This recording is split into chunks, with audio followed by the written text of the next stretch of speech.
রাফিসের নিথর দেহটা রিকশাতে পড়ে আছে। এই ছবিটা দেখে গা শিউরে উঠেছে আমার।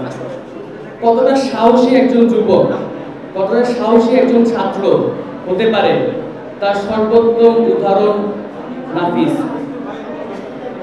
এরকম অবস্থায় মাথায় বাংলাদেশের পতাকা নিয়ে সে আন্দোলনে যোগদান করেছে এবং শুরু থেকেই তার মাথায় এটি ছিল যে তার সাথে কিছু হয়েও যেতে পারে, যার কারণে সে তার সাথে জিনিসপত্রগুলো নেয়নি।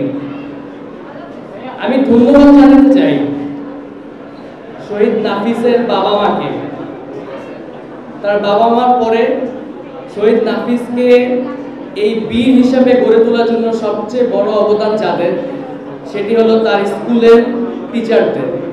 আমি ধন্যবাদ দিতে চাই সেই সম্মানিত শিক্ষকদের যারা এই শহীদ নাফিসকে গড়ে তুলেছে এবং বাংলাদেশকে এই বীর শহীদ নাফিস উপহার দিয়েছে, যাদের কারণে আমরা আজকে মুক্তভাবে কথা বলতে পারি, নিজেদের অধিকার জানাতে রাস্তায় নামতে পারি নির্দ্বিধায়।